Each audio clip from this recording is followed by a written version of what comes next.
Well, it's finally here, folks, the start of the 2022 Florida State football season. And welcome to the first episode of the Osceola Tailgate pregame show. I'm Pat Burnham, and I will be the host of the Osceola Tailgate show as we bring you the latest on FSU football leading up to kickoff each week, including a look at FSU's opponents. Today, I will be joined by Osceola publisher Jerry Kutz to talk about the Osceola's Friday night social in College Town, which will take place each home game weekend. Later in the show, Osceola editor Bob Ferrante and senior writer Curt Weiler will join me to talk about their expectations for the Seminoles against Duquesne and for the 2022 season. And then to close out the show, Osceola football analyst and former FSU offensive lineman Mark Salva, as well as Osceola recruiting analyst Charles Fishbein, will join me to share their thoughts on this week's game and dive a little deeper into a variety of topics surrounding FSU football, the ACC, and college football. We're excited that the season is here, and we hope you are too, and we hope you will join us each week for the Osceola Tailgate Show. Here we go. Well, it's only fitting that our first guest on this maiden voyage to the Osceola Tailgate pregame show is Osceola owner and publisher Jerry Kutz. Jerry, I think it's been an exciting month, exciting time for you in partnering with Rivals, and obviously we have some things going on around the game. Not only are they playing a football game this weekend, but we got a lot of things going on with the Osceola. So for those that have not listened to any of our podcasts or video casts, just quickly update us on kind of the partnership with Rivals and what you're looking forward to most about that. Yeah, we when War Chant moved to On3, Rivals approached us about being the content provider for Rivals, and we chose to do it because we felt like gives us a national platform, and with recruiting network, it was a good fit. So I'm excited to be with Rivals. The transition has, like any time you have to do a conversion of data, it's, it has its challenges. So it's been a busy month with the part of the business I don't exactly enjoy. But, if a listener there is an Osceola subscriber and hasn't made the conversion yet, please reach out. You can find me at jkutz@theosceola.com, and we'll get you moved over. But, between practice, Pat, you've been out there and, learning a new system and putting a lot of content up on that system. It's been a busy month. Yes, it has. It has. And I think one we'll all remember. But listen, we're putting this first month behind us. A lot of work, preparation for our staff, and obviously a lot of work for the Florida State staff and their football team. And, I know both you and I think probably our favorite day of the year is probably the day they throw on pads for the first time in fall camp. But I think we're both excited about this season and some of the events surrounding the game this weekend against Duquesne that the Osceola will be providing for subscribers to the Osceola and just to FSU fans in general. But Jerry, tell us a little bit about what we have going on Friday in College Town for Osceola subscribers and FSU fans. Well, I've always believed in the fan experience. When I graduated from FSU, I moved to Orlando, and I lived in Orlando selling computers down there before I got the idea to start the Osceola in 1981. We started in 82. But, when you live in Orlando, you work or anywhere else in the country, and you look forward to coming up to Tallahassee for a home game, you want it to be a full weekend experience, something to do on Friday night, to get together with your buddies, tailgate, Saturday the game. Sunday, I always used to look forward to grabbing breakfast and the Tallahassee Democrat and reading Bill McGroth's column. That was my tradition. And all of our fans have those traditions. So, the fan experience is huge. I felt like we needed something on Friday night where our fans could get together, our subscribers, readers, and their friends. And so we put something together in College Town at a place called Tally and Finn. Now, you might find it a little odd that it's a woman's boutique, and but it's right in the heart of College Town, and it's Tiffany is great. Tiffany Little, the owner, and she's allowed us to use her patio that surrounds the boutique, and it's right there in College Town when you're coming through the alleyway to get to Madison from the parking garage. You'll have Cush's on your left and Tally and Finn on your right. And so we'll have a little show from out there, a pregame show from 5 to 6, from 6 to 8, just pure member mixer. And, we're looking forward to hopefully some listeners coming out there and meeting us, putting a face to our writing. But I chose College Town for a particular reason. And, we could have chosen some bar in town and done it there. But College Town, to me, is an ideal spot because, there's a parking garage 100 feet from Tally and Finn. There's, the marching chiefs will, come down Madison Street during the time we're there. The cheerleaders will be there. There's live bands that play at 6 and a feature band at 8. There's shopping, there's restaurants. I mean, they'll have games on the street, plenty of adult beverages to be had. And I just think it's the place to be on a Friday night when you're coming into town. And even if you live in Tallahassee, it's still a great place to come down to. Yeah, and I know there's and you're going to have special guests, right, on occasion. I know we've talked about having some former FSU players from various sports, as well as maybe some current athletes at these events. And this will be an every home game weekend type thing. Yeah, every Friday before a home game. This weekend we have a conflict.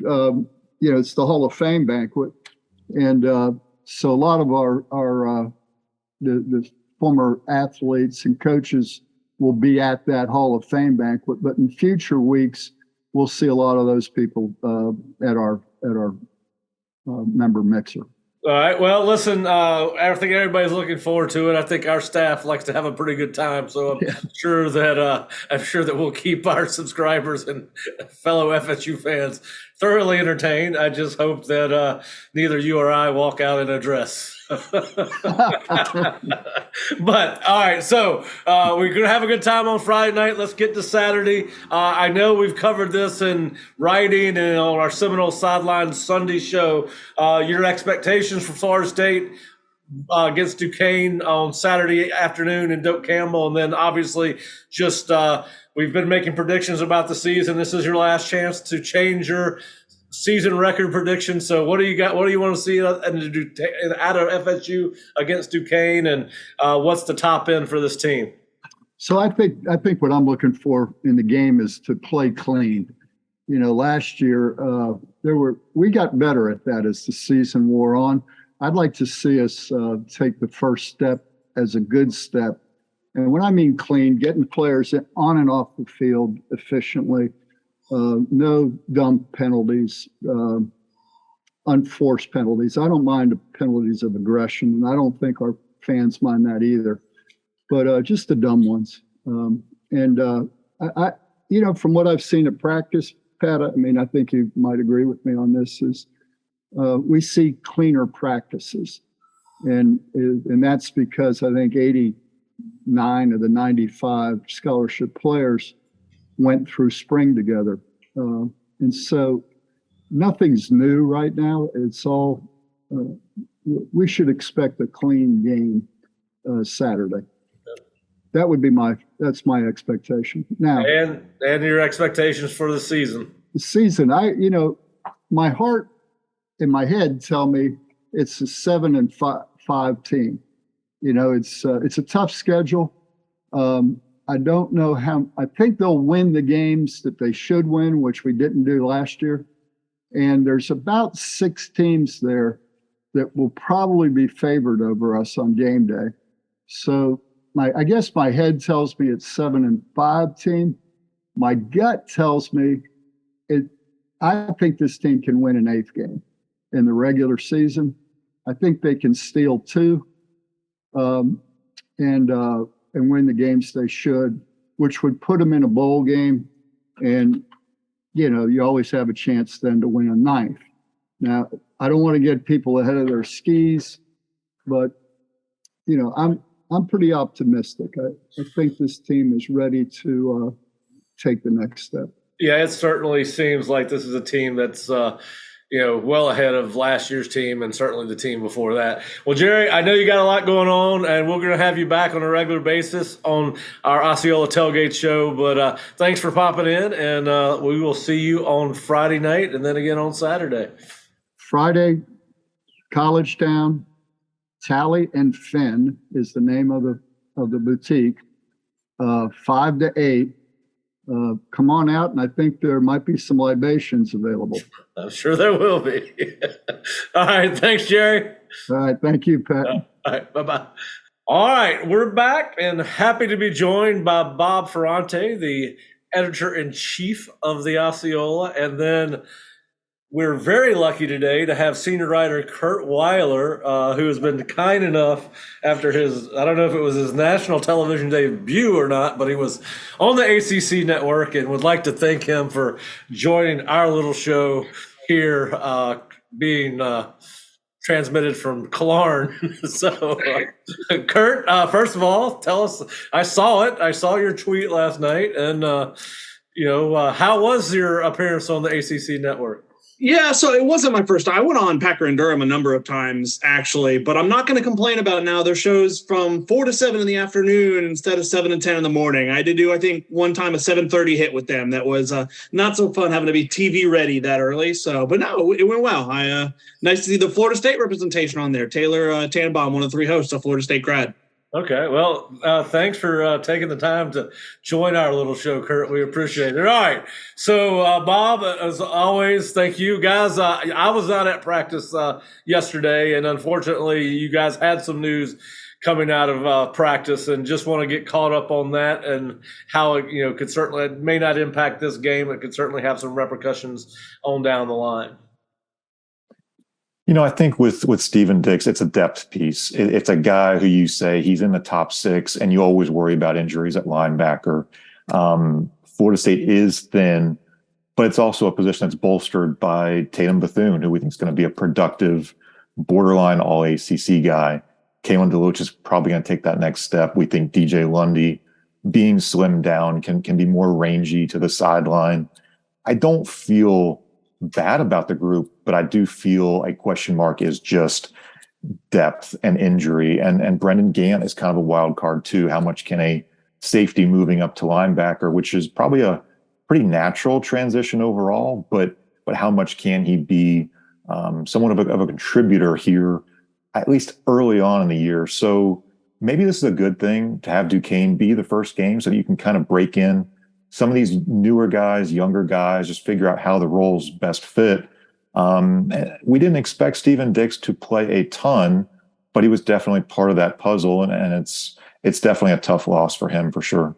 Yeah, and obviously you feel bad for the kid. He was further down the depth chart. He was we were projecting 3rd team. He was not listed on the 2 deep, but a kid that is certainly, as we've been out there, a kid that works hard all the time, plays with a tremendous effort. So you hate to see that go down, any player go down, but certainly now Florida, it's even that much more important that the starting core, those 4 guys, stay as healthy as possible. So, all right, so we're bringing in Duquesne, guys. This is a pretty good program out of the Northeast Conference. They were 7-3 last year, 5-2 in their conference, the Northeast Conference. Their head coach is Jeremy Schmidt. He's been there. This is his 18th season. He is the all-time winningest coach in the school's history, 109 wins against 71 losses. And, I don't think this is a team that's going to scare anybody. They're 1-4 against FBS opponents. They played 2 last year, losing to TCU 45-3, and TCU went on to finish 5-7. And then they got the first ever win over an FBS program in the history's conference of the Northeast Northeast Conference, with a 28-26 win over Ohio. They returned 2 quarterbacks, 3 offensive linemen, and have to replace their entire receiving core on offense. They do have a running back, their leading rusher, coming back, but guys, and similar on defense, got a couple of all-conference guys returning, but also their entire front 3 of their 3-4 defense is back. But other than that, having to replace some parts and pieces, and have a co-stars at quarterback and Darius Prentez and Joe Meschler. So we'll see which one of those 2 young men end up starting. But just Kurt, I'll start with you. Just your thoughts on this particular game and what you'd like to see from Florida State. I mean, being frank, what I'd like to see is very little of Jordan Travis and the key players in the second half. I mean, it is no offense to Duquesne. I mean, obviously, Florida State not exactly in a place to be taking anyone lightly, and I don't think they are taken lightly after Jacksonville State and the surroundings of last year. And I think there are understandably some within the fan base kind of saying, well, we really can't afford to take anybody lightly. But no, I mean, I think a lot of what I needed to know about this game, I mean, Duquesne, I mean, like you talked about, that was the Northeastern Conference's first ever win over a FBS team when they beat Ohio last year. Jacksonville State wasn't great last year, but Jacksonville State was talented. It didn't piece together. The coach ended up getting fired. But, I mean, that's a program that's normally right around the cusp of, if not in, the FCS playoffs. That is a program that is at that level. And that's not the same can't be said for Duquesne. I think the main thing that I looked at that stood out to me, I mean, their centers, I think, listed at 275. Yeah. That to me says all I need to know about the physical mismatch I think they're going to be in for really on both sides of the line come Saturday. Yeah, and to your point, now they have made the playoffs, FCS playoffs twice since 2015, but the last time was 2018. And to your point, Kurt, I agree. You should never take anybody lightly, but I don't think this team is as good as Jacksonville State. And I'm like you, and I think Bob will probably say the same thing that both of us are saying. What you want to do is see this team, Florida State team, come out, take care of business, put this game out of reach very early, to your point, to start getting the key players off the field that you're going to need to stay healthy throughout the course of the season, particularly going into the LSU game on Labor Day weekend. So, Bob, your thoughts and what you'd like to see from Florida State against Duquesne on Saturday? Yeah, the goal is dominate early. The opponent is Duquesne, but the game plan is development. You want to develop all your guys throughout the roster, 2s and 3s. We want to see a ton of A.J. Duffy and Tate Rodemaker and see those transfers, see how they fit in. One matchup I'm really curious about, honestly, is I will not be able to pronounce Maxey's last name, but their nose tackle from Duquesne is 6'2", 315. He's from Austria. That's going to be an interesting matchup just from a one-on-one standpoint with Darius Washington as a first-time collegiate starting center. He started, right tackle, left tackle, 20 starts. But if you're truly looking for an interesting one-on-one, and I admit you're probably looking at quarterbacks and receivers and other position groups, but that might be one where you want to kind of check out how does that one-on-one go, because it's a really important one as far as, snaps and blocking and protection and all those important things that just make an offense function. I don't think Duquesne's going to put a huge scare into Florida State, but there may be a few matchups where you just want to see how do veterans hold up on those first few drives. How does the development go when you've got a redshirt freshman or a young sophomore out there who's trying to make some plays against some veteran Duquesne types who just they've been on the field quite a bit. This is one that you just have to put it away early, get the scoreboard out of control. And then again, I think the reason to stick around in the second half, if you're a fan, obviously we're going to be up in the box sticking around, but we want to see the development. We want to see these younger guys and just how much they can grow on a Saturday, because that game film is really important for them on Sunday and Monday on into the season, just so that coaches can work with them and say, this is what you did right. This is what you need to work on. This is where you were really not quite right at all. But that's a good thing to have with this kind of early season guarantee game. You're paying $400,000, as a coaching staff, get your money's worth out of it. Get those young guys on the field. Yeah, you're right. They've got to put it out of reach early. Get some experience on some of these younger kids that they will need as the season goes on. All right, so let's have a little fun with it. I'm going to give you guys. I guess I'm kind of having fun with Curt today. So Curt, all right, 1.5 plus or minus touchdowns for Johnny Wilson against Duquesne. Over under 1.5. I think he has one. I think if he played the whole game, he'd probably have more than one, but I don't think we'll see a ton of him in the second half. Okay, all right. 50. It'd be the over-under for points by Florida State, plus or minus. I'll ask both of you. I'm going to go over. You going over? I think I will too. Okay. 14 points scored by Duquesne, over-under. Oh, boy. I will say over because of a late score against like the third-team defense. Okay. Fair enough. Yeah. Yeah, I agree. You get those garbage time touchdowns, and they're meaningless for Florida State. But again, it's all about development for those younger guys. Yeah. All right, so let's move forward to the season. We've done these as I met. By the way, guys, I kept Jerry under 10 minutes in his segment, so I think that was pretty good. And of course, we got to talk about the Friday night tailgate and all that kind of stuff. But all right, but we did I gave him one last chance to change his projection for the season. When we get to November 30th at the end of the Florida game, Bob, what is Florida State's record? I'm still going to hold firm on 7-5. I think you're asking for the program to go 5-5 against the 10 Power 5 opponents. Look, we've seen huge improvement since March of 2021 in how this team practices, how much experience they have.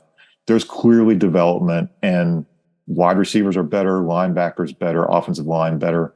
A lot of those position groups you were worried about, you feel much better. However, there's always the wild cards, and this ACC is not a bad league with a ton of quarterbacks. I think we have to acknowledge that the competition across the conference is just not, it's not bad at all. There's some tough road games, there's some tough home games. I think 7-5 would show clear growth. And if Norvell can get them to 7-5 to a bowl game, you got a shot at win number 8. Curt?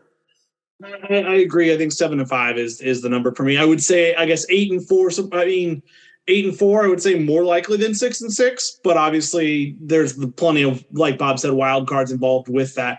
Yeah, I think it's entirely possible this team, with how much better I think it's going to be, deserves more of an improvement in terms of wins than the 2.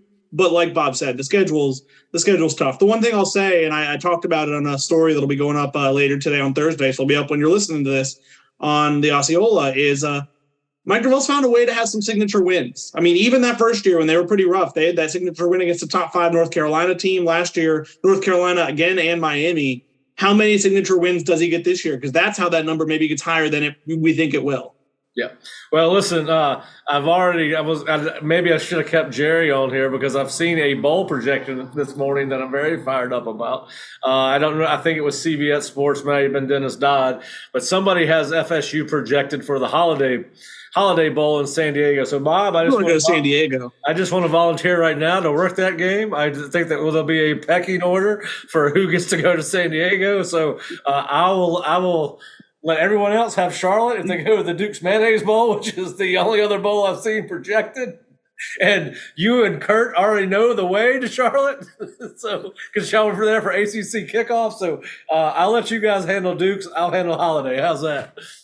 I'm going to have a blow-up mattress that I can travel with and sleep on the floor of your hotel room in San Diego. That's what we're going to do. All right. I had to go to El Paso for the Sun Bowl. Nothing against El Paso, so I think I've earned San Diego. I would throw that in the conversation. Yes, I have. I went to the Sun Bowl as a member of the South Florida staff back in 2007, and let's just say while the hospitality is great in El Paso, and it's a really cool stadium. They have some of the best bowl volunteers ever.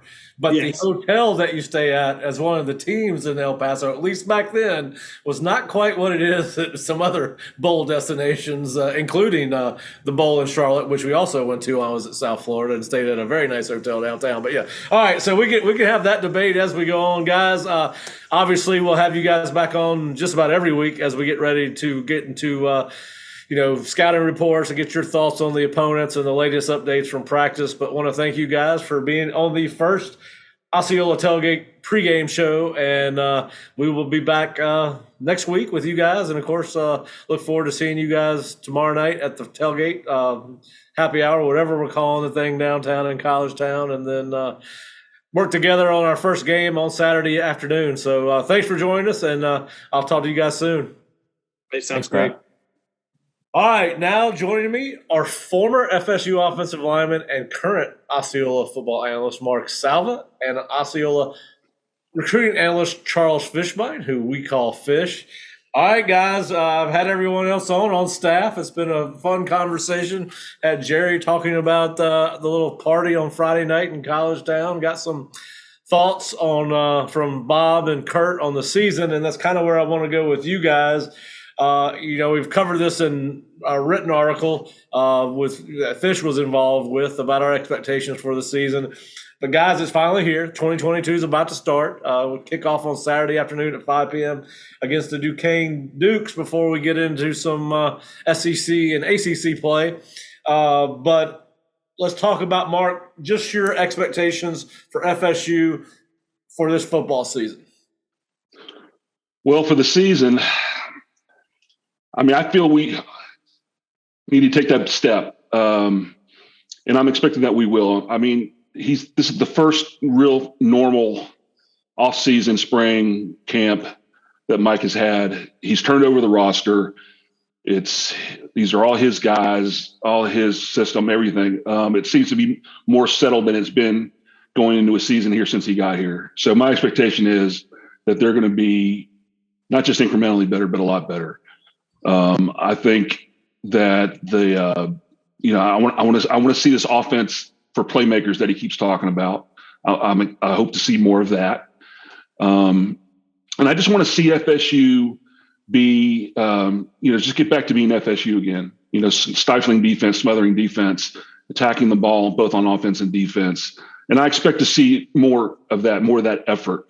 And, where the wins fall, we can talk about that later. But I just want to see a more competitive product with a higher level of talent, which it seems like we have. So I expect this to be not just incrementally better, but a lot better. All right. How do you see that as far as when we get to the end of the Florida Thanksgiving weekend and the Friday night game against Florida? Where do you see FSU's upside as far as win-loss record? Well, top end, I see us I see 4 losses. A top end 4 losses, 8-4. Okay, is what I see top end. And we can talk about parity in the ACC and all that later too. But I think Clemson's come back to the pack a little bit. I think some other people have elevated themselves. In the ACC, to me, it's any given Saturday more than it's ever been, and so now it becomes, which team is going to be better prepared on that given Saturday, and that means this culture that Mike has put into play has us in, can it sustain us through the length of the season? Our maturity level for preparation week in, week out, consistency of performance week in, week out, so we can take advantage of those other teams that maybe aren't quite there. And is our level high enough to win some we shouldn't win and hopefully avoid those losses we shouldn't lose? And that's, for me, I think that ceiling is probably about 8-4 with our roster compared to the rosters of other teams that we play. I don't even get into the low end, but somewhere below that, obviously, right? Yeah. All right, Fish, what are your expectations for this 2022 football team?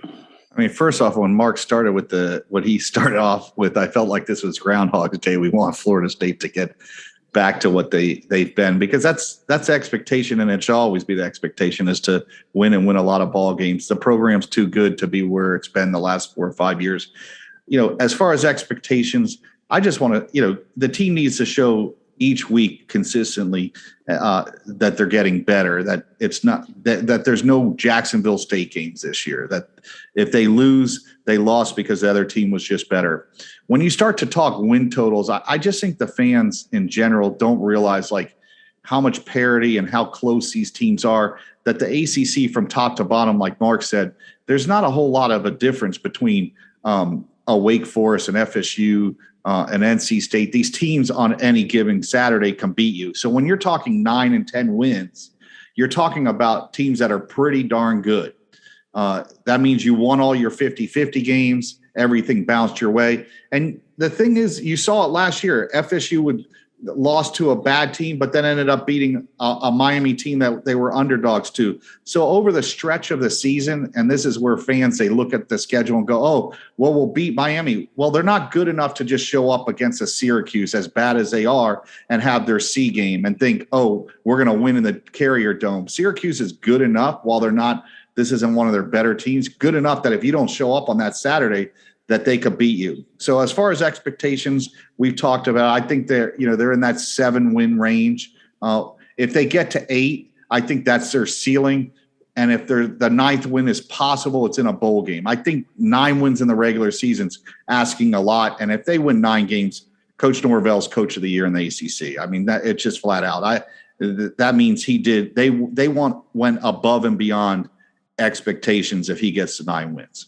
Yeah, and I think we're all in the same boat. We all see, I said it in the article we did earlier in the week on predictions for the season. I thought it was 7-5 plus or minus 1.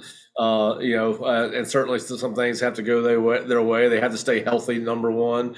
But I agree with what both of you said. I think this program is heading in the right direction, and I think people are underselling the value of a 7-5 season based off what we've seen the last 2 football seasons, and even further. Well, that's why I said, with everybody, and Fish said it, with everybody being so clustered in the middle here. I mean, the 2 elites are probably Clemson and NC State, maybe, right?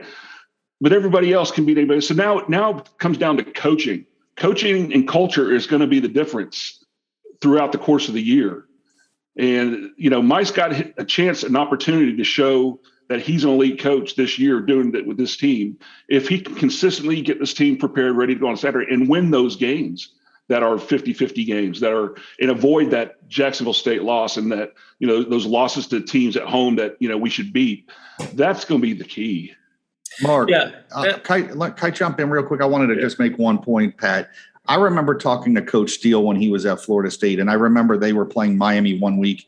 And I said, Coach Steele, how's the team looking in practice? And he goes, Fish, FSU Miami week is the easiest week to coach at Florida State. He goes, every kid comes to practice on time. They're focused. It's easy. He goes, it's the Wake Forests. It's the teams that you just think you're going to beat because you show up at Florida State. And it's very hard to coach those games because you have to go above and beyond as a coach. So that's just I wanted to jump in real quick and make that point. Well, and I will say this. I think we're past the point of Florida State being able to overlook a Wake Forest or an NC State. And to your point, a Syracuse who happens to have probably one of the best 5 or 6 running backs in all of college football and a quarterback that can run very well. This is not Florida State's not at a place where it can overlook the middle road of the ACC teams like it could 10 years ago when you had Jameis Winston at quarterback. I agree with that. But yes, to your point, Mark and Fish, I think that this program is taking a step in the right direction.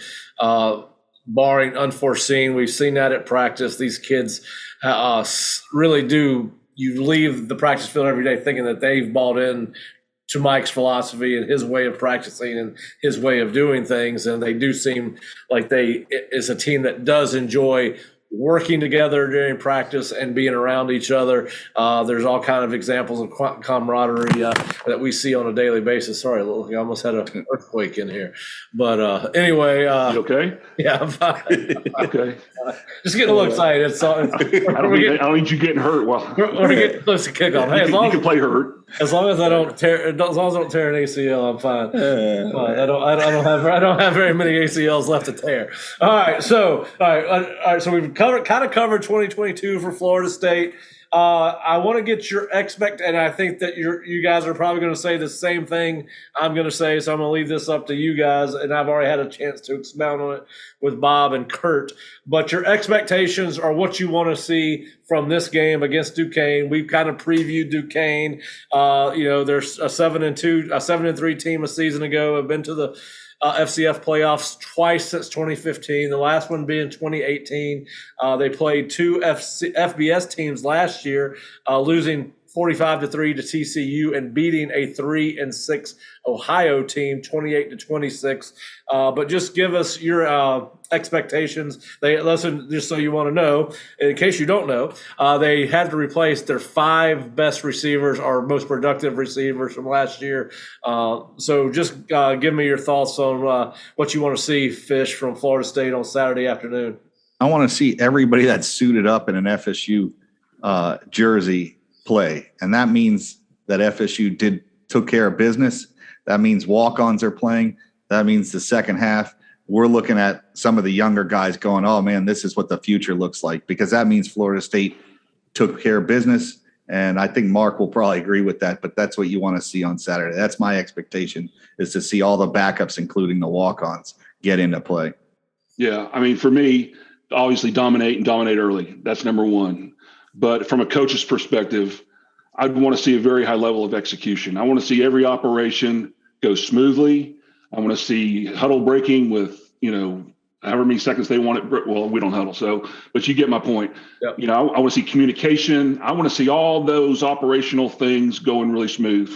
I want to see the kicking game be really sound. I want to see, guys on and off the field. I want to see field goals, punts, coverage, blocking.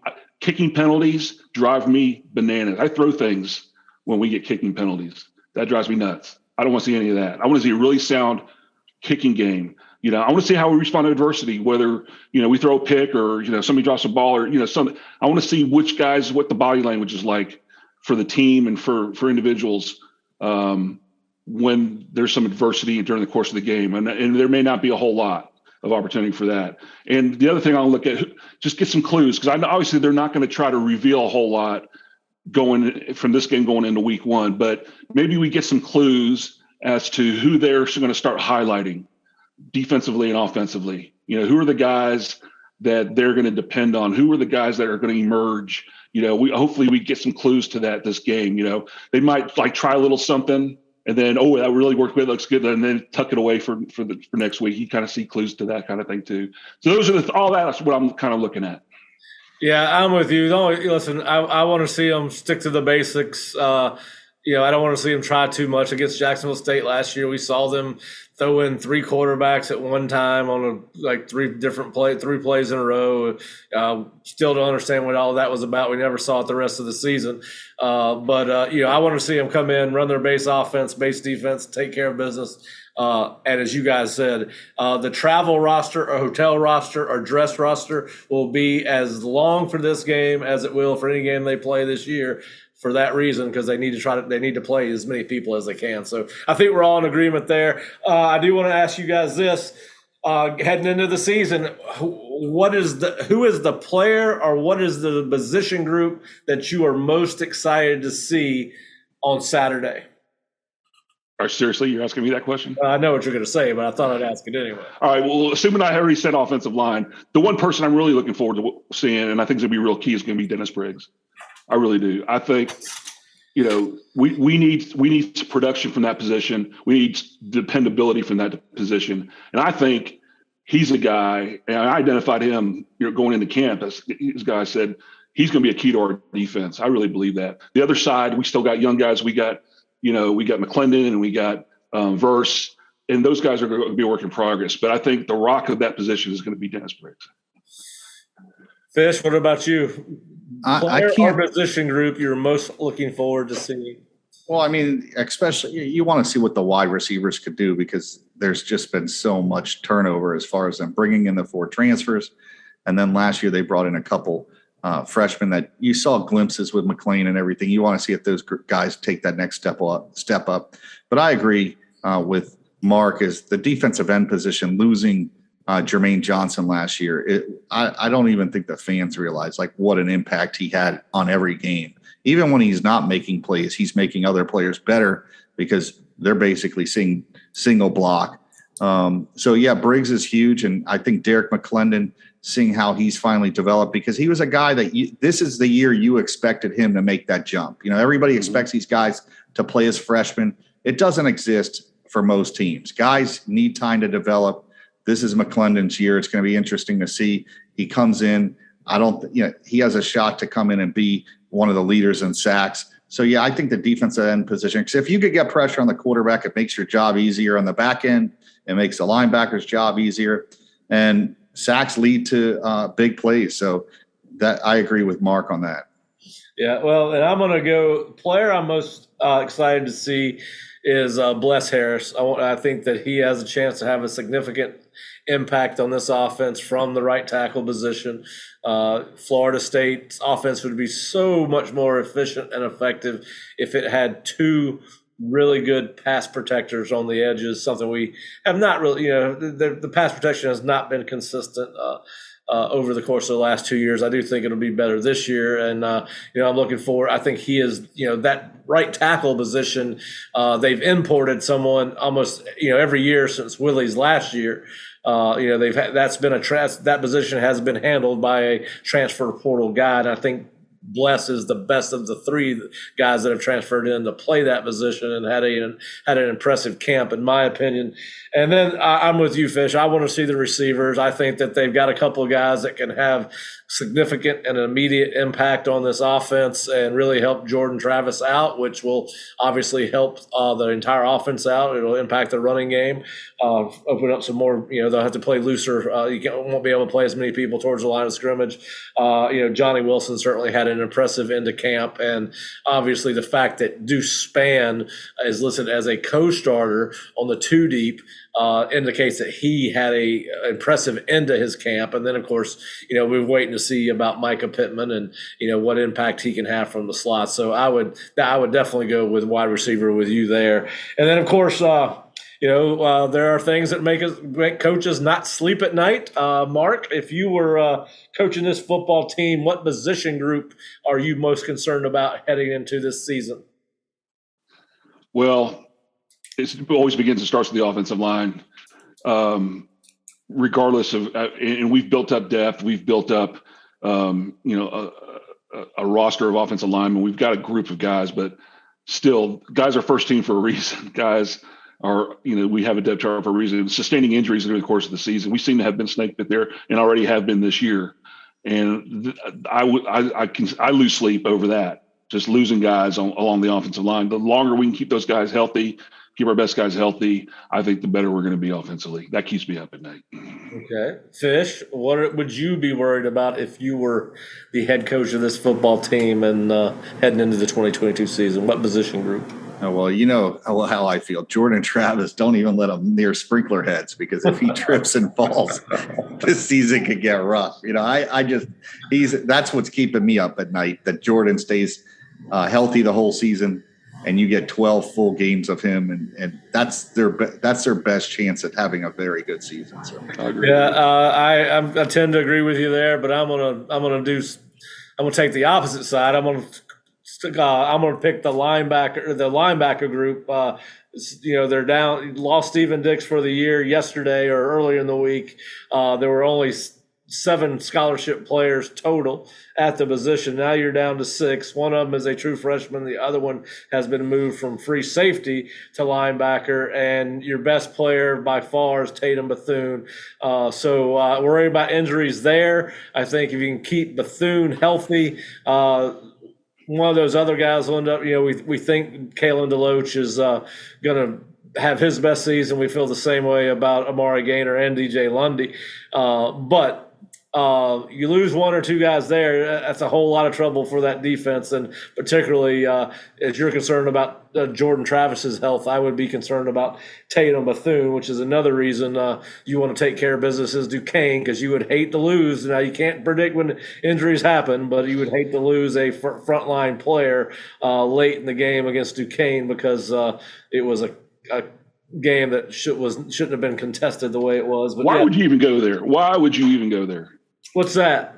Start saying we're going to lose guys because they're in too long or something stupid. No. I'm just saying that's another reason you want to take care of business, right? You want to limit absolutely. Yeah, that's all I'm saying. And I want to see them get the first teamers out as quickly as possible, because you do have a much more difficult opponent coming up the next week. Don't even go there. Please. Yeah. So anyway, that's my point. That's my point. It was maybe a bad example, but it was my example. You could sprain your ankle walking out of the locker room, right? That's what or doing a podcast, apparently. Yeah. So I've already done that. So anyway, I did not mean to get you upset, Mark. It was just an example of why we have to go out and take care of business. So, it was going real smooth. You're such a Burnham. Well, I was raised by Wally, and I did room with Shane for a while. So that'll be a new term on our website. Don't be a Burnham. Don't be a Burnham. Wah, wah. All right. So we've kind of prefaced the season, what we're looking for. One of the things that's great, and the theme of this show is a tailgate. And what do we do about tailgates? We talk about college football in its entirety, not just Florida State. So kind of want to get some season predictions on you guys on the ACC. I've got NC State and Miami playing in the ACC championship game. I think my surprise team is going to be Pittsburgh, even though they are ranked 17th. They did name the Slovis kid starting quarterback this morning, but that would be my surprise team in the ACC. Everybody's expecting them to fall off with Pickett and Addison gone. The wide receivers gone to USC. So that's my pick for the ACC. And I guess if I was going to pick, I think, Wake Forest without Sam Hartman, I really hope he gets back as quickly as possible. I think that's right now, because of that, I think there would be the team that slides back. Mark, your thoughts on the ACC heading into I find Clemson real interesting. Obviously, they got a very talented roster, but they have total turnover in their staff. Losing Venables, losing Elliott, it just seems like there's a different vibe going on there right now. And it's going to be interesting to see how that manifests itself on the field, if there's a change at all. And because I have a very high opinion of Brent Venables. I think that guy is an outstanding defense coordinator.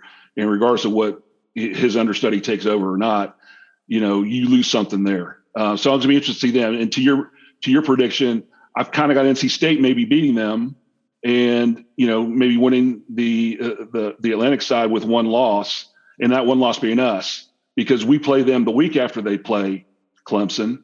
And win or lose for them, it's going to be an emotional letdown regardless of what happens that week for them. So that maybe gives us an opportunity to be the surprise team of the ACC, which is what I'm predicting. I'm predicting that we're the ones that everybody's going to kind of overlook and just say whatever. But I'm going to say we're going to be the ones that do that. On the other side of the house, I have no clue. I'm going to be honest with you. I mean, it could be Miami, I guess, but it could be Pitt. I mean, or somebody that emerges. I have no clue on that side of the house. But just for the sake of having to make a pick, I'll say Pitt. I'm not going to say Miami. All right. So who is your ACC championship game? I got NC State and Pitt. Okay. All right. That'd be a good one. Are we going to keep these for posterity, and we're going to bring them back like a week around Thanksgiving? Yeah, I'm writing it down right now. Sully, NC State, Pitt. Yeah. We all got Pitt. We all got Pitt and Wake Forest right last year. I think all of us jumped on that. Yes, we did. Me and you did. I know that. You and I did. Yeah, whatever. We did. It was consistent throughout the season. There's no record of that anywhere. No, I can go back and pull up the audio files. Yeah, whatever. It was every Sunday. All right, Fish. Who you got? ACC winning the? I look at. I really like NC State, and they're like plus 500 or plus. I mean, they're kind of a good number, as far as kind of that sleeper team that could kind of come up and win. The whole thing, and you talked about it with Clemson, one, losing their coaches. Clemson hasn't had to deal with that many losses at such important positions. They had Tony Elliott and Jeff Scott, so when Jeff Scott left, they still had Tony Elliott. Now you're going to two new guys that are in-house. You just don't know how that's going to work out. I don't like their quarterback situation. I think they're in a spot where they're going to have to start the Klubnik kid at some point. I just don't think – it's not that DJ is not a good quarterback. He's just not a good fit for what they want to do. And they're not changing the offense for him. They're still running the same offense they did for the other guys. So I don't have much faith in Clemson. I think they'll get – I could even see them dropping to like 9 wins this year, having their first non-10 win season, I think, in a decade.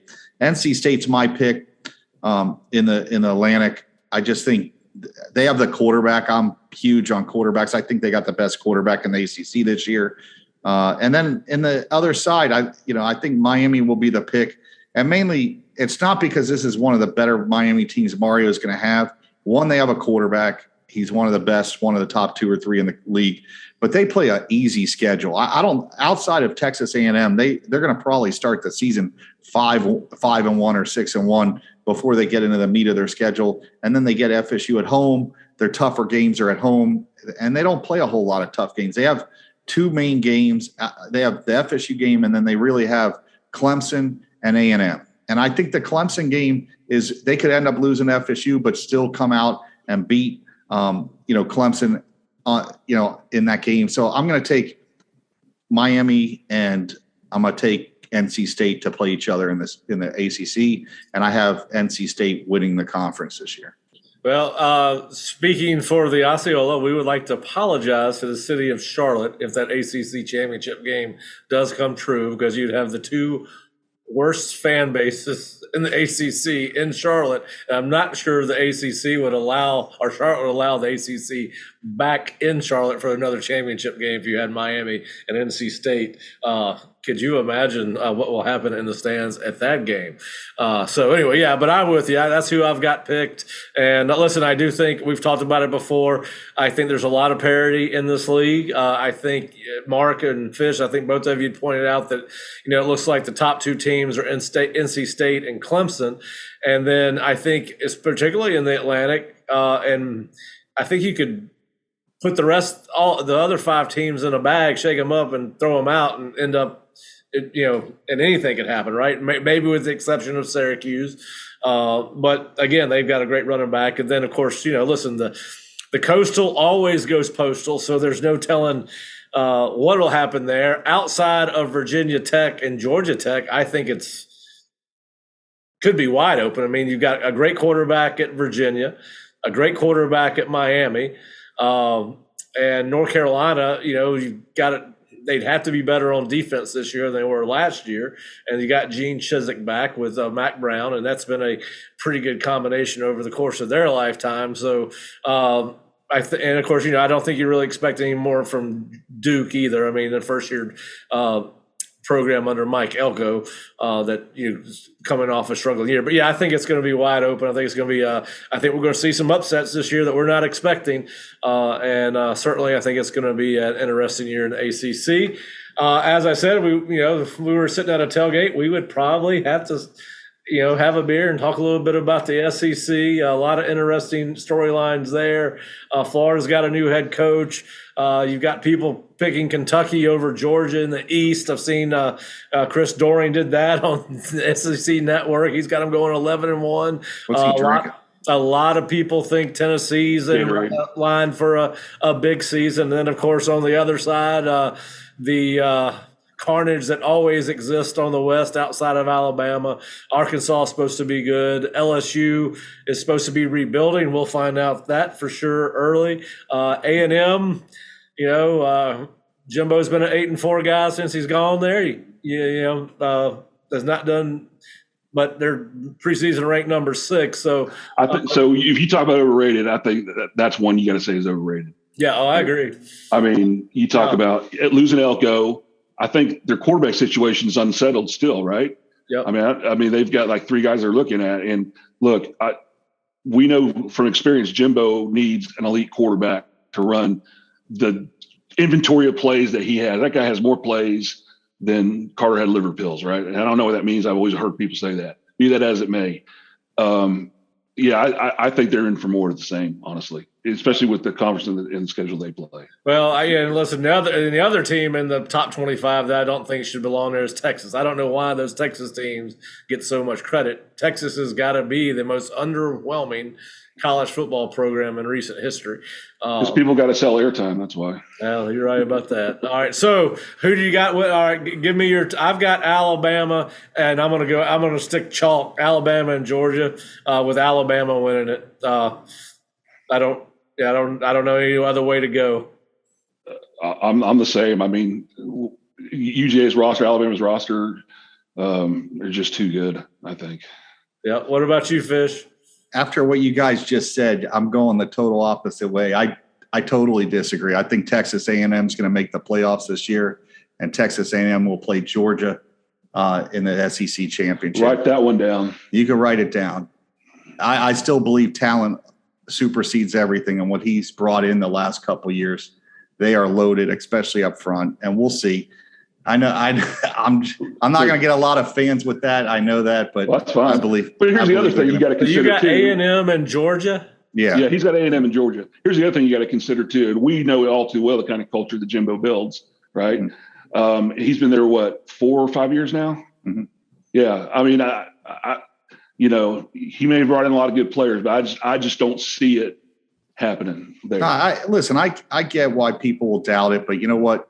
Like I said, my belief is the talent level. Alabama, I think it's an easy pick to pick them every year. But the one thing that the last year showed, and I'm nervous about this year, they have not been good on that offensive line, and they weren't good last year. They really struggled, especially in the games that they brought in a transfer from Vanderbilt, and I just think that's a step down from what. Listen, it's easy to pick Alabama. I'm going to go the opposite way. I have nothing to lose. I think they're very talented, Texas A&M. They beat Alabama last year. You go look at their schedule. They play 9 of their 12 games at home. They don't play a very difficult schedule this year. I think right out of the bat, they play 4 or 5. They're going to be 5-0 going into the Mississippi State game. So a lot of it's schedule too. I'm not saying they're going to win because they're the best team. A lot of it's schedule. He has a very easy schedule. He's got a lot of talent.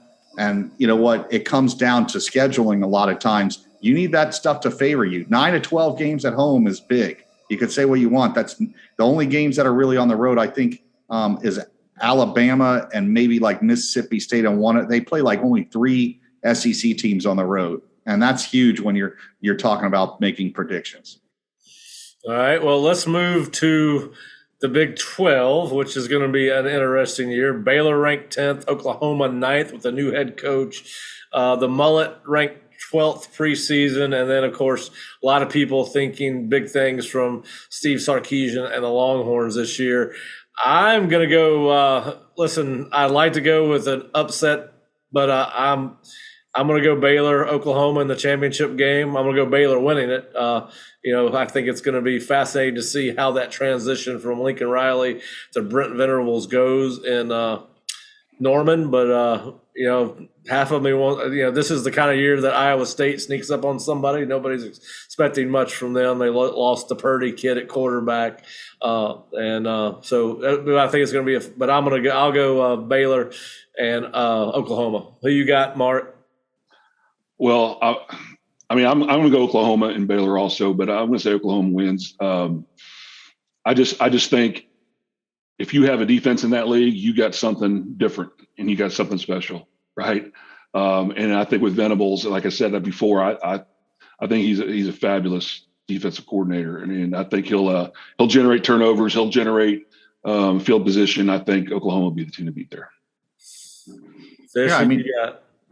Listen. I was a big Lincoln Riley fan, but while he was there, their defense wasn't always the greatest. Right. Venables he's the best defensive coordinator in college football. I'll put him number 1, and then I think there's a big drop off after him. I just think he's that much of a difference.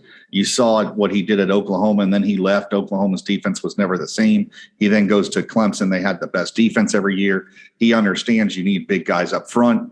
You need corners. He's a great defensive coordinator. I agree, Oklahoma, they're just too much better than everybody else in that conference. Even though they lost guys, they still got a lot of pieces.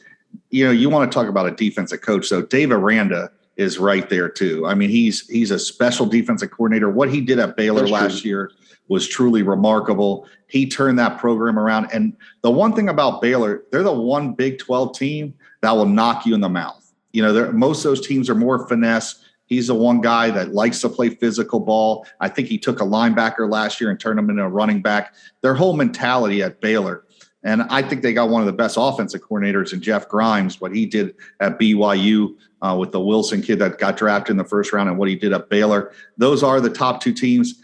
And when it comes to Oklahoma State, I got to tell you, I'm a huge fan of the Oklahoma State coach. I don't know how Gundy has not. I know he doesn't. He's from Oklahoma State and this and that. How somebody hasn't just thrown a lot of money at him, because what he's done in Stillwater will never be duplicated. I mean, you go look at how many 11-win seasons he's had. He's not getting the same talent as an Oklahoma, not even close. And they won last year. They beat Oklahoma, and they should have won the conference. I think they ended up winning their bowl game against Notre Dame.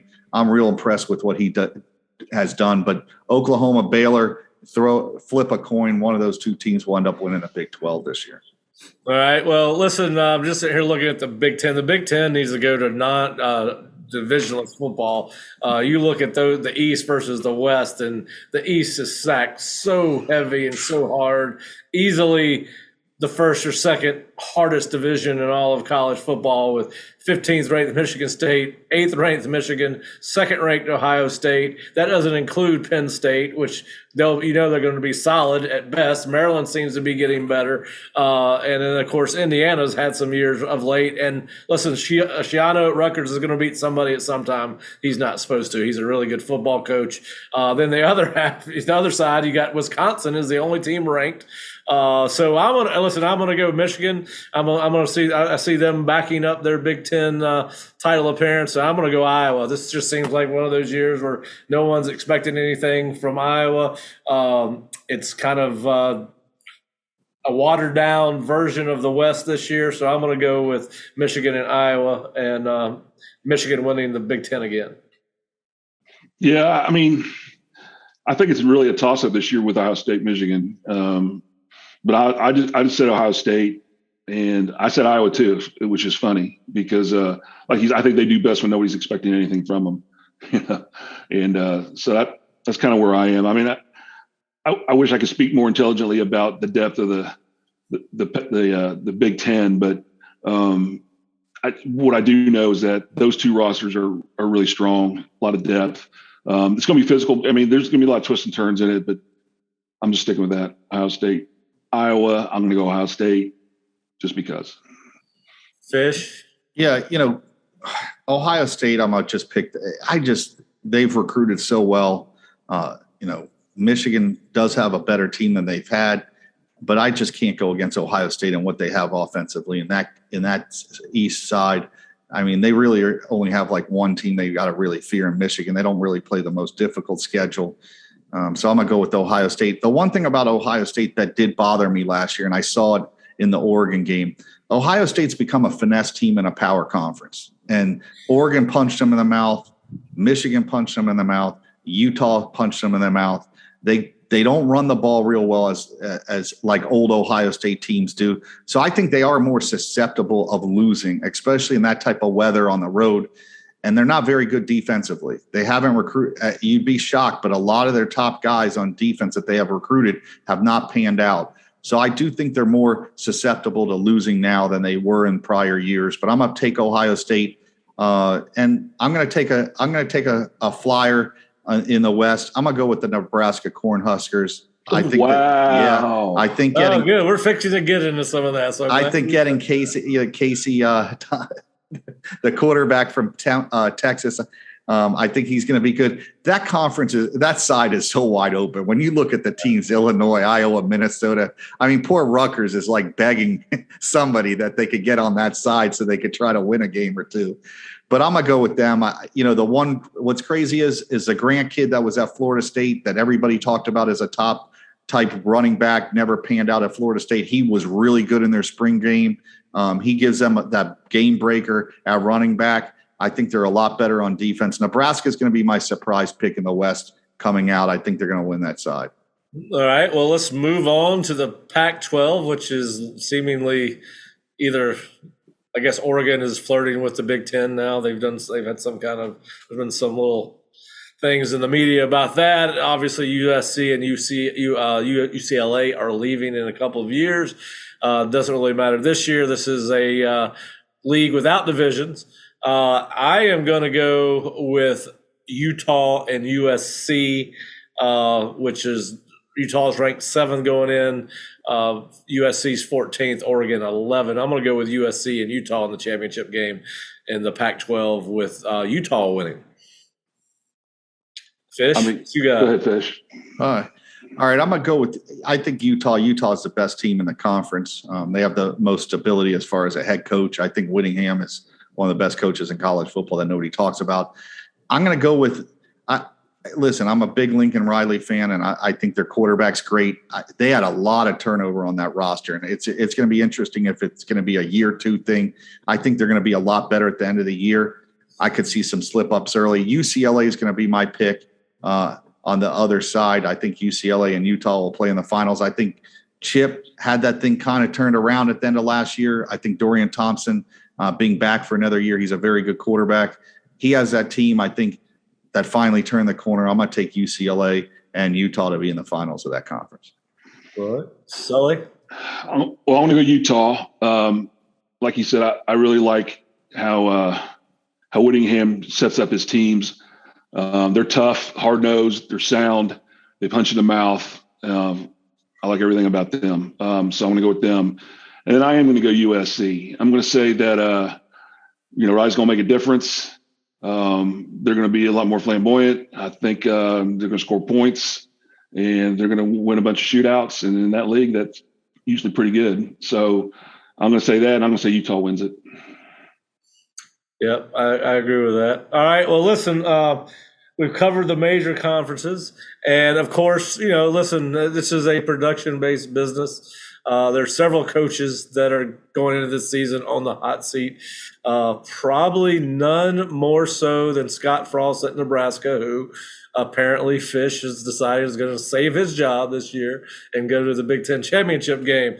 I'm going to ask you guys this question. Who is more likely to be at their school this time next year? Scott Frost at Nebraska or Brian Harsin at Auburn? Ooh. That's easy. I mean, Harsin, they tried to find a prostitute to get him in trouble so they could get out of that. Like, let's be real. I mean, Auburn wants to get out of that. Well, you picked Nebraska to win their side. So of course you think Frost is going to stay. Yeah. I don't know. Here's what I know. I know what Frost let go his whole staff, right? I think he let go his whole staff, and that's let go of a lot of them. Yeah. Well, that's just stage one before you're the guy that goes. Even though Harsin, he's just not a fit, is he? I mean, Harsin's just not a fit for the Plains at Auburn. Listen, Auburn will fire anybody anytime. Nobody's a fit for Auburn. Well, that's true. It's a worst job. I'm going to say Harsin's gone before Frost, although just barely. Yeah. All right. So let's get. You left a couple coaches off that list that are. Yeah.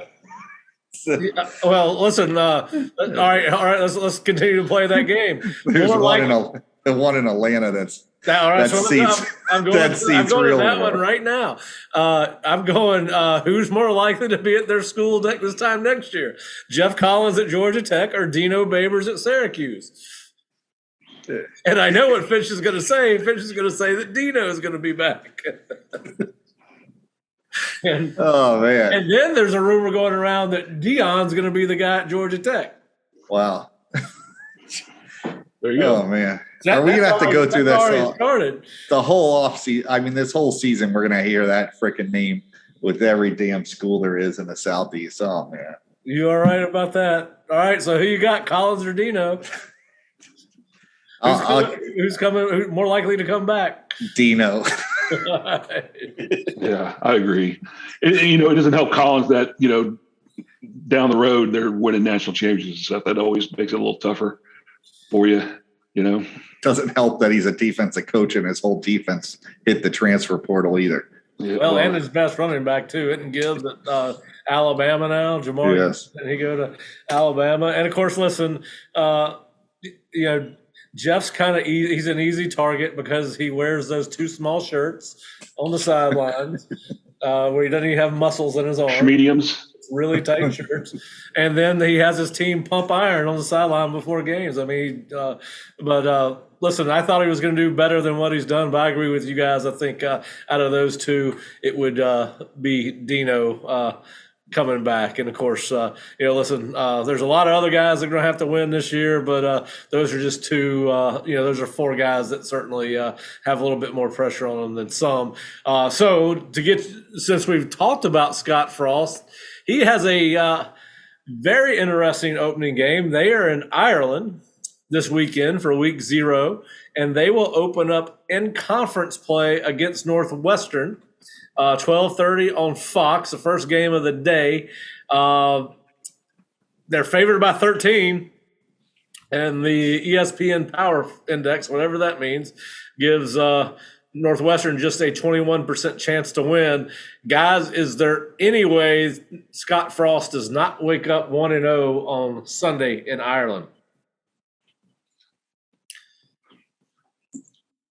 You got it, Mark? No, you hate, there's no absolutes in this business, obviously. And there's a lot of factors, especially when you're traveling across the ocean, that you don't have control over and how each team's going to handle it. Fitzgerald seems to have a pretty good handle on his team, but I just don't think they're very good. Frost is fighting, Nebraska's fighting for their life.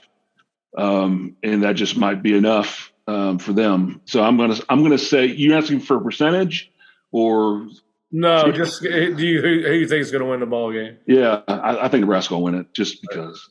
I mean, I just think they're better than Northwestern right now. Listen, Fitzgerald's a great coach. I honestly don't think he gets enough credit. I really don't. I think he's another one of those guys. He'll have a lifetime contract at Northwestern. He's winning at probably one of the hardest schools in the country to win at. I don't think people realize the limitations that they have in that conference and where they're located. It's a great place. Their facilities are great, but it's not an easy place to win. I just think Nebraska's, they brought in the Grant kid. I told you they've improved the wide receiver position. They've improved their O-line and D-line. They're better up front. Every advantage is Nebraska's going in this game. So I think they're going to win. The game may be close for a half, but I think Nebraska will pull away, wear Northwestern out in the second half with their run game. And I do think this will be a nice win for Scott Frost to get out of the gate 1-0. Well, I'm going to be the contrarian. I'm going to call Northwestern. I'm a big Pat Fitzgerald fan. He does it year in, year out, and he's another guy when you don't expect anything from him. He pulls a rabbit out of his hat and has a good team. I think that they're always a very disciplined football team, and I think in an opener that makes a big difference. And listen, we've seen Nebraska lose some games in baffling ways over the last couple of years. So there's going to be upsets every week. I'm going to start early with mine and go with Northwestern over Nebraska as a 13, and they are a 13-point underdog. So it'll be a heck of a game, and I'm looking forward to seeing it. It's probably the best week 1 matchup by far. And then, of course, you got some interesting ones. Listen, Wyoming at Illinois on the Big Ten Network at 4 p.m. I'll take the under. What's the under? 10. It's over under is 44 in that game, and Wyoming is an 11-point underdog on the road. I'm going to go with Illinois and Brett Bielema. I'm going to go with Wyoming. Illinois lost Deuce Spann, so I think that's a big difference. He's such a homer. I'll go with the under. I just don't see. I have to be. Somebody's got to be a pessimist at some point. God, that's going to be that game's going to be ugly. What do you think it's going to be? I'll take the under. I'll take Illinois in like 20-17. I don't know, 17-14, something like that. So. All right, and then the last game we'll pick before the Florida State, and just because there's a Florida State connection here, Willie Taggart takes his Owls on the road, or do they get Charlotte at home? I'm not sure that it matters. But anyway, they open up with Charlotte this weekend. Got a 70% chance to win, or 67.6 by ESPN Power Index, and they are favored by a touchdown, 7.5 points. There's a ton of former Florida State guys that transferred down there this year. I'm going to go with FAU over Charlotte. And what do you got, Fish? Yeah, I mean, they beat them last year. I think FAU has a better team this year. I'll take FAU 28-17. And I'm taking FAU because Charlotte lost Dimitri Emmanuel the right guard, Right. not Florida State. Exactly. I'm going with Mark's line of thinking. They lost a heck of a guard. I don't think Charlotte's beat them in like 3-4 years, right? I think that's right. So yeah, I'll go FAU. I just think, again, they're this early in the year, it really matters about your rosters and the depth that you have and the talent that you have. So I'll go FAU. All right. Now, I know we're all picking Florida State for the game against Duquesne, but I asked Bob and Curt this. Florida State scores 50 or more, yes or no? Yes. I don't think there's any doubt they're going to score over 50 in my mind. I say 59-0. Florida State defense, you've already answered my question, 14 points or less, and you're saying less, Fish. What about you, Mark? No, I say they get a field goal because we do something stupid like fumble or throw a pick in the territory or something. You just said before that they're a much improved team in that area. That just means we'll only have one instead of 10. All right. All right. Last year when Florida State beat North Carolina, I think Jordan Travis threw 13 or 15 passes in that game. Jordan Travis attempts 15 or less passes. Less, because he won't be in. Hopefully, he won't be in there that long. Hopefully, it's a half. I say less because I just think they're going to pound the rock also a lot. So, all right, Johnny Wilson has been the talk of camp the last 2 weeks. The 6'7", 235-pound receiver that transferred out of Arizona State. Plus or minus 1.5 receiving touchdowns in the opener against Duquesne. Well, the only reason he's the talk is because you're the only one down there watching the offensive line. Talking about Bless Harris all the time. But I like Bless Harris. I love him too. Hey, what do you say, 1.5 over under? Yep. I'll say under. Fish. yeah, I say under. I just think there's, We're running in. yeah, they're going to run it in if they get near the goal line. And I think there's other guys that are more likely, Pittman and Ontario Wilson, that will have more of a shot at scoring in this game. Jared Verse and Dennis Briggs combined for 3.5 sacks, plus or minus. Plus. I'll go with the plus too. I think Briggs may have 3 himself. So Yeah, I'm going plus on that. I am definitely going plus on that. All right, so we've done some fun stuff. We think it's going to be a blowout. I don't think there's any doubt about that. Mark, kind of tell us, as a former player and former coach, kind of what the mentality is, the hours and day before you get that first game under your belt, regardless of who you're playing. Well, I mean, you're just jacked up. You're so excited. You've been pounding on each other for a month. It's a home game. All the pomp and circumstance. I mean, you start feeling it like Wednesday, Thursday. The campus just feels different, right? And you guys the whole town is just different. And you start building to this crescendo that you just want to play. You just get really excited. It's day one, first game at home. The pressure of not having to, you're playing the team that we're playing, I think will just kind of add to the party atmosphere. It's just going to be fun. All right, so let me ask you guys this. When we tape this show next week at this time, how much more excited are you going to be knowing that we're going to be talking about FSU? And we're not trying to overlook Duquesne, all right? So for anybody that gets upset with us about talking about LSU a week ahead of time, but just tell – I mean, I can't wait to our conversation next week. Yeah, well, they're going to be 1-0. And that's probably the first time, and I forgot how long. So they're going to have a winning record coming out of game one, which is always nice. And hey, listen, you win and you come out of the gate and you're 1-0, 1-0. Everybody's bragging. I don't care. I mean, unless only 2 scenarios can make this thing unhappy. The game, they don't score a lot and the game's lower scoring than they should have, or 2, they lose. I don't think those 2 options are on the table. I really don't. I know fans in general in Florida State are a little beat up and weathered. Don't worry. This is a game to watch everybody go out there and play and have fun. I think it's going to be the first time in a while that they will have that feeling like, wow, we have a team that could actually go out and beat the teams they're supposed to and beat them bad. And I don't think any fan should be disappointed on this one at all. Well, I think the key to it is they didn't schedule a team with a true freshman quarterback to open up the season with. That's been an Achilles heel for him the last several years. You had the Georgia Tech Sims kid came in and won as a true freshman in the season opener, and the year before that, the kid from Boise State did the same thing. Hank, whatever his name was, Brockmeyer that came in as the most highly, and I can't remember who Florida State opened up with last year at home. That escapes me for whatever. Notre Dame, right? It wasn't not a true freshman, so okay, my theory is blown. Yeah. My theory is blown.